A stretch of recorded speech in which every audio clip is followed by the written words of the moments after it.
Welcome back to Basic. Welcome back to the reality of nice Gambia. We come back to the reality of Lucky Loves the Gambia. So right at the moment, well, before we go further, I would love to extend my greetings to the viewers out there, Africans who are out there in England, Finland, Netherlands, Holland, Norway, Germany, Sweden, Guinea-Bissau, Guinea-Conakry, Ghana, Congo, Cameroon. As we said, we are working hard each and every day to change the narrative of Africa. So right, here are the right people to meet and then to change the narrative of Africa. What the biggest platform around the world, what they talk about Africa is hungry children, violence and crime. And you know, as we do it in every year in the month of Tobaski, right? Well before we go outside to buy it from the foreigners, it's right for us to buy it from our own Gambian brothers who left UK and then come back to the Gambia, invest in the Gambia. So here I got the reason why he left UK is because of he want to make Tobaski rams to be affordable to Gambians, brothers and sisters, right? So I will don't have a lot to talk about, but I will let him to intro himself. He is my son. You all know Jallo's family and Bah family are my children. So right at the moment, you can intro yourself to the four corner of the world, and then you can let us know the reason why you invest into sheep or ram farming in the Gambia, West Africa, the smiling coast of the world. Welcome to the Jallo's farm. I am Ibrahim Jallo, commonly known as EJ. EJ. He said I'm the son. The Jolas, yeah.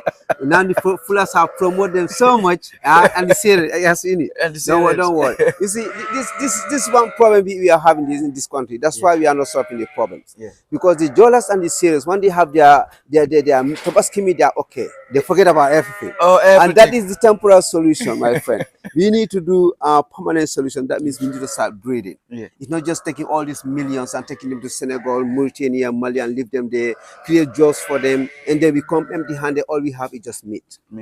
So definitely this is something that that I say a big no to it, but we don't have a choice because we don't have a ship to do that. If you look at the amount of money we invest into Senegal, if you have to import, let's say, 250,000 rams a year into this country, we're talking about billions of dollars. Billions of dollars. An average of $15 a ram. We're talking of billions of dollars every year. That's what we're not saying like, let's say how to call like the whole year. We just talk about if you have to go there and import 200 or 250,000 rams. I even want to ask you that question. Yeah. Why the Fulanis and the series, they go to Senegal, buy it from Senegal and come to Gambia. How does it look into when it comes to Gambia economy? Yeah, the problem is it's not helping the economy. But we don't have a choice. Because the thing is, if you look at the millions of dollars I invested, I spent here to go to Senegal and buy these rams. What have I done? I created jobs for the Senegalese people. I strengthened their economy and weaken our economy. But we don't have a choice. We have to have Tobaski. We must do Tobaski. It's part of our religion. But the reality is, it's not helping the country. The country itself. No, it's not. Imagine if I took all these millions and I come to your farm and I bought it from your farm. You take those millions after to buy. What you gonna say? I need to buy a land. You buy a land. The one of the person selling a lamb say, man, and go to his wife. He's so happy he sold a lamb. He said to his wife, listen, I need to buy a small round, round for barbecue. He comes to me and buy a round for me. And then I take the money, I'm going to buy fish at the market. You understand? Yeah. The fishmonger also go to the vegetable person, buy something for me. The money is circulating. Yeah, it's circulating in the country. But once I take the money, take it to Senegal, that's it. Meaning the economy is going out. Exactly. Wow. So what will be your advice to the investors, to Gambian government to focus into sheep breeding in the country? My advice is we need to start breeding. We need to promote breeding. The government, NGOs, other governments, international bodies, investors, we need to invest into sheep breeding because that is the solution. That's what I'm doing with this sheep. You see, these are female sheep. If you look at some of these rams, they are older than these sheep. These are crossbreeds. Look at them. They are older than them. Even the female ones are bigger than these rams, and these rams are, they are older than these sheep. Yeah. You understand? Yeah. So that's what we need to do. You understand? We need to start to crossbreed. We use the ladder breed and breed with our homegrown female ones, and then we have faster growing rams. And we have to go commercial on it. That's the solution. If we ain't gonna do that, that means every year we still be spending billions of dollars into the Senegalese, Mauritanian, and Malian market. Meaning that does not favors the economy of the Gambia. It does not at all. I'm not an economist, but I know it doesn't favor it at all. Because like today, if you owe me $100, you are Mr. X. I owe you $100. You owe Mr. B $100. Mr. B owes me $100. If I take my $100 and say, hey, my friend, that's your $100 I owe you. You take that money. Mr. B say, hey, you owe me $100. You gave it to me. Give it to Mr. B. Mr. B also you solved your problem, and Mr. B also owes me $100. He gives me back my $100. Now I got $100. It have gone round. Yes. And I still have my $100 in my pocket. Still. And you don't owe me. You don't owe. You don't owe me. He doesn't owe. You don't owe him. He doesn't owe me. But the $100 that you gave to me, that you pay me, is rotating back to you. But if I owe somebody in Senegal and I take that money and pay it in Senegal, you still owe me. You still owes him. You still owe me. You understand? So where are we? So why the ladums? Why not the local citizen? Why the ladums? If you look at this, these are tulabias. Tulabias. These ships, if you look at them, most of them are 3 years old. 2 years. 3 years old. 3 years, okay. Look at the size. How big they are? Yeah. 3 years old. But if I were having crossbreed of 1 year, it will be bigger than all of these rams. There will be no ram here can compare with them. A crossbreed. A crossbreed. You understand? Yes. So that is the solution. That's where the ladum comes in. That's why we have to have the ladum to crossbreed. That's the solution. No shortcut to it, no gimmicks. The only solution we can have here is to have a ladum so that the sheep, the amount of feed you're gonna use to feed one sheep for 2 years, you use that to feed like 4 sheep. 4 sheep. Yeah. In 4 years. No. In 1 year, the same sheep. If I need to feed a sheep for 2 years, for me to sell the sheep to the market, and I have used the crossbreed. In 2 years, I can feed 4 sheep because at 6 months they are matured. They are mature. Yeah. So let's come straight to the we talk about Tobaski, Tobaski run, because I know that's the reason why you invest back in home. Yeah. And then you want to make it affordable and cheaper and reasonable to Gambian brothers who are in here out there. Yeah.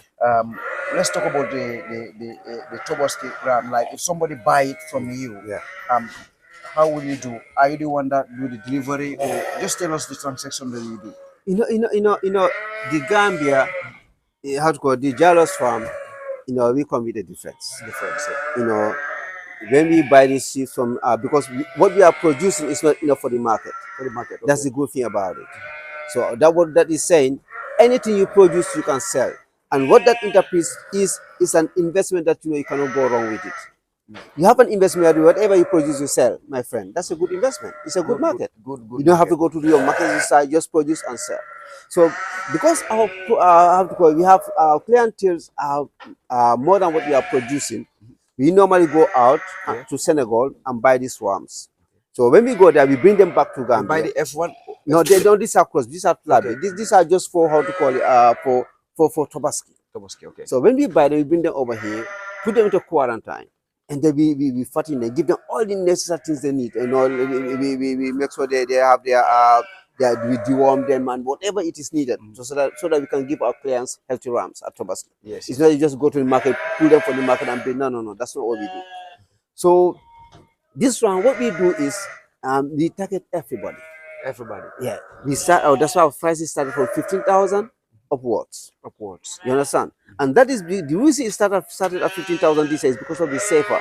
The safer is so high. Maybe most people don't understand it, but every $500, $550 we spent last year, this year we have to spend almost at $70 extra on every $550 we spent last year.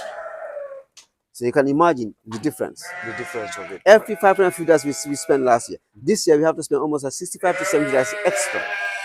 So if you buy a ram, you divide it by $550, then you start adding $75 for each $550. Then you know the difference. Why we say the safer is high. So that's one thing. So with the rams, the reason I invest in it is because Tobaski will always come. Every year Tobaski will be here, and it will never go down. It will always be going up. As you said, the goat or the ships that you are having here, it's not enough for the market. Meaning the demand is higher than the supply. As the reason why I'm here for my subscribers or my followers to have a Tobaski ram. You talk to them, tell them to roast and call. Let them get a Tobaski ram from you. If not, they will not have it. No, it's a fact. If you look at this box, every ram in this box is being sold. It's already sold. Yeah, anything you see with a tag is being sold. So when you come here, with the green tag, yeah, you buy the ram, we tag it for you, we give you a tag number, you snap the ram, you go. And a day before Tobaski, if you want, we deliver it to your house. If you want, you come and collect. It's up to you. No matter how far your house is. In the Greater Banjul area. In the Greater Banjul. In the Greater Banjul, we do delivery. So if you can buy a ram, you don't need to worry about anything. Everything is already been sorted out for you. So that's the good thing about the Jalas farm. You know, what is behind it? Like if somebody buy it from you, is he going to give you the feed money, or are you the one who's going to feed the? No, no extra cost. No extra We just want to give the customer the convenience. Okay. You know, that's the whole thing the Jalos farm is all about. We want to if you want to have convenience, to have things in the easiest possible way. No hassle, nothing. No hassle, nothing. Yeah. Yes. So that's why here you come in, you buy your ram, we tag it for you, give you a tag number. You know, day before Tobaski, you come and collect it, or we deliver it to you. So with no extra then the choice cost. is yours. It's yours. You come for it or we deliver. We deliver. No extra cost. Well, before you go further, Adama Bugol new Lakas language because our national language is really important. Yeah. In case because most of my followers are out there, but most of the people when they see the video, they forward the video to their family members in here. Yeah. So can we talk of in our Wolof language, so that the viewers out there can understand? Yeah, luma do was see if he had Tobaski moine. This is every year they get billions of dollars. You go Senegal, Mali, ak Mauritania. It's not helping our economy. So say the house bob no yobu nkofa, you create job for no, create well for them, you learn am double am. The only people you contact mo serere ak jolay because that will be the fabar.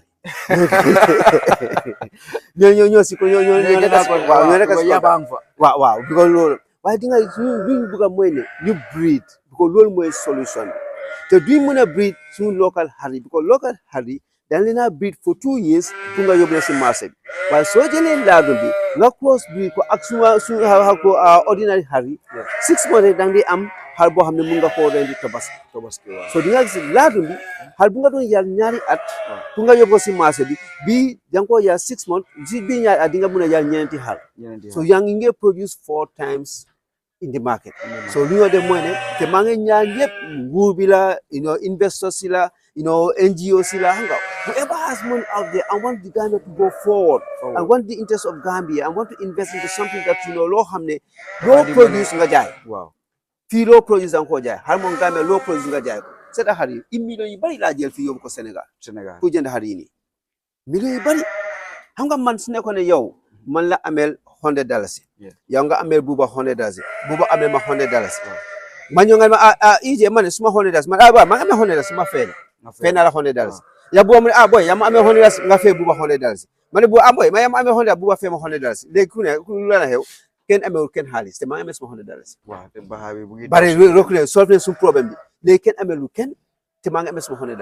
Waaye man suma amel suma $100 ma dem Sénégal.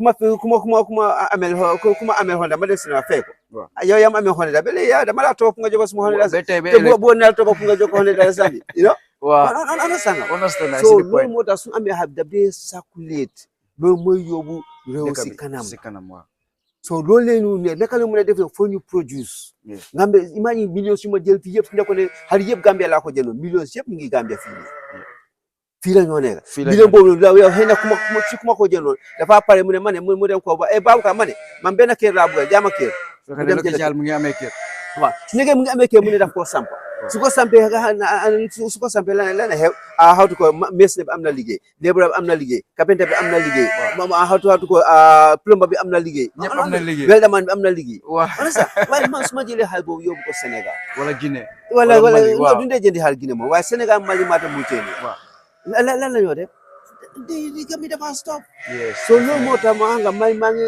ñaan ñëpp pour ñu investir si breeding understand nga Tobaski operation is a temporary thing su ñoo dem jënd ñëw di ko joxe dafa nekk yow nga lii dina fi nekk ba for how long you never must solve the problem to every year Tobaski dafa ñëw su ñoo jël 250,000 xar dañoo jënd from Senegal for example pour Tobaski can you imagine that that's billions of dollars every year every year we talking about billions of dollars yes te fu mu nekk nii sax Gambia mun nañ la jàppale wala Gambia mun nañu joy to ladum breeders because I've been to Senegal any ladum lifin bersi non lañ ko dee wax berserie su ma fa àggee rek any ladum lifin ku ma àgg rek xam na la xam na noonu am na champion jëne waaw ma ne kon Gambia tam ñu ngi góorgóorlu non gis na lii moom crossbreed bi man tamit mun naa wax ne concept in the Senegal region Gambia ñoo ko innovate waaw di jël crossbreed jël laadu crossbreed indi large scale moom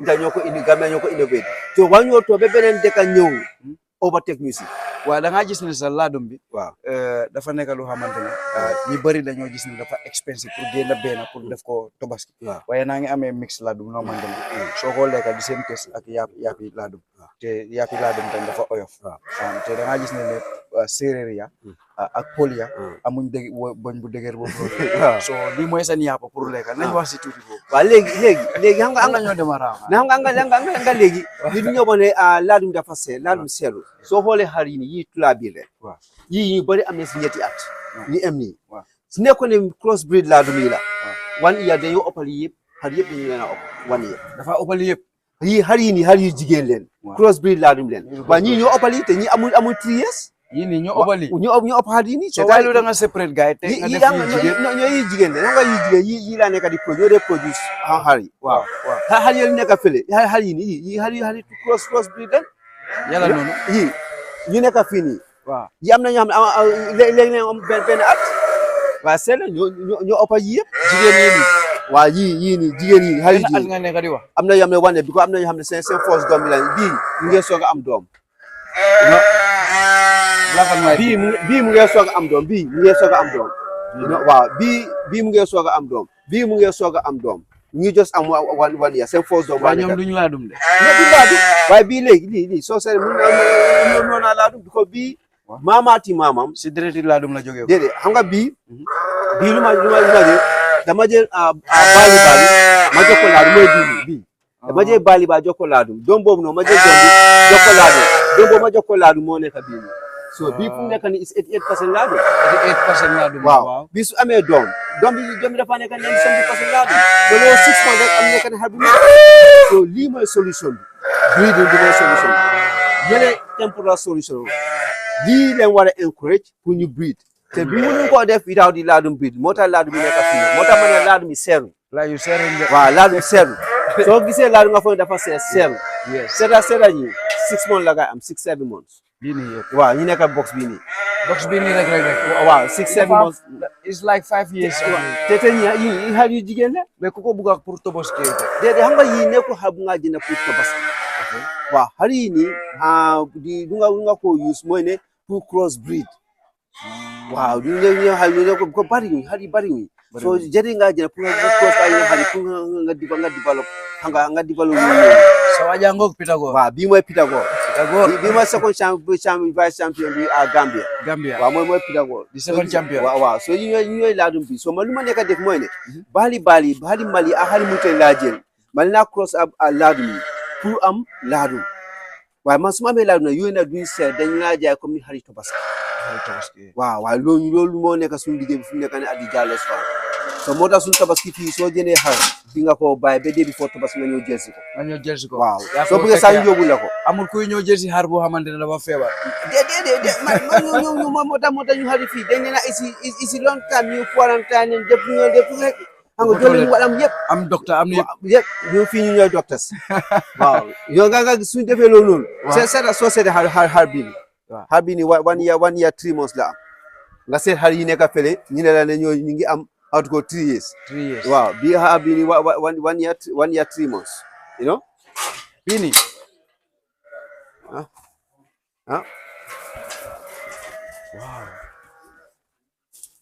yaa ngi so bii ak Pythagore bana gën a ponk Pythagore moo le mag waaw ñaari 1 year 3 months ak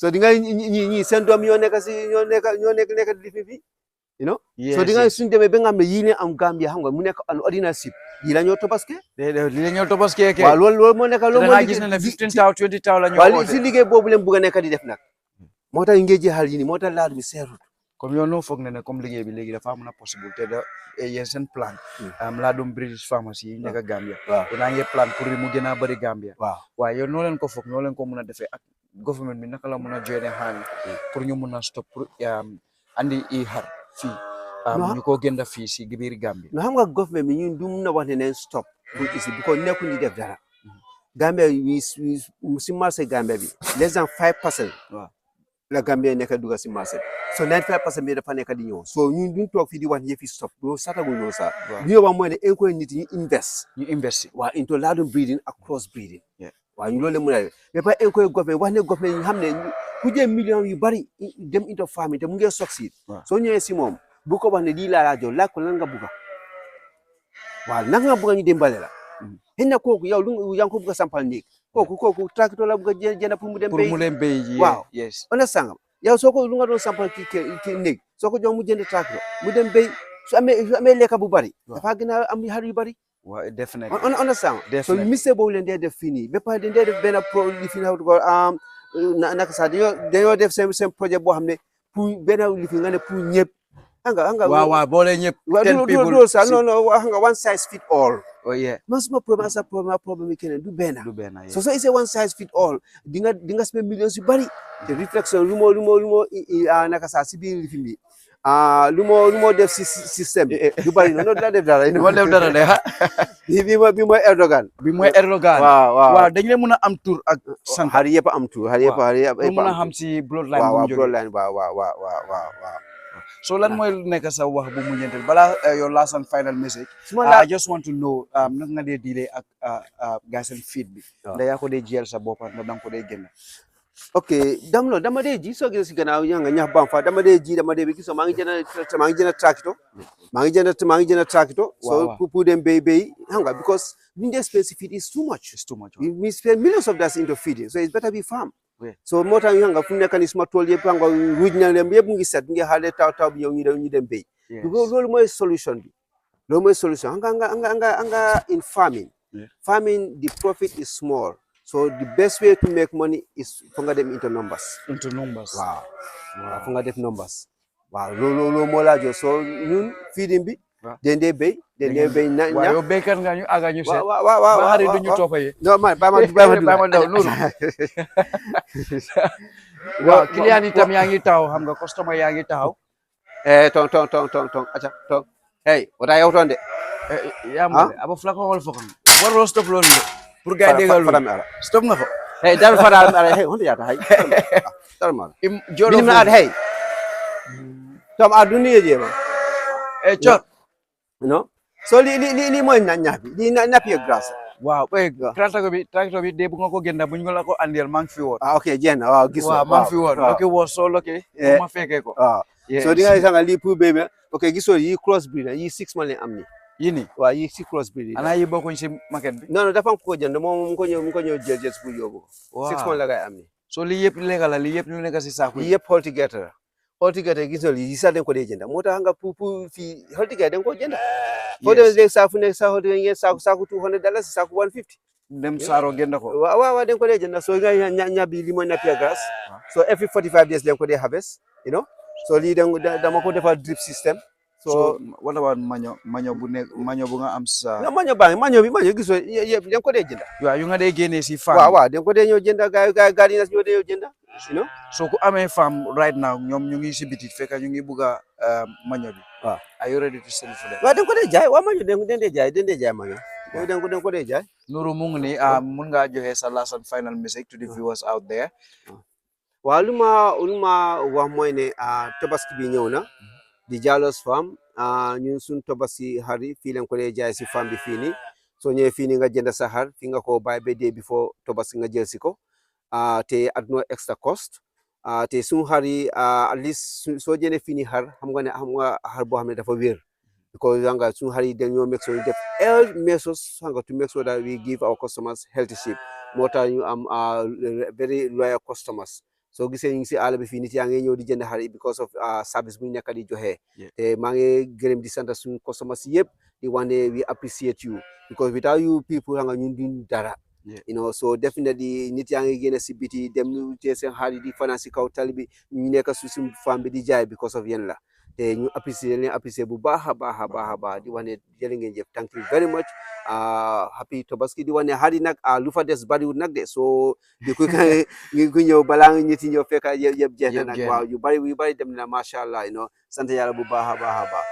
Thank you. Yes, Jerejef, thank you very much for watching.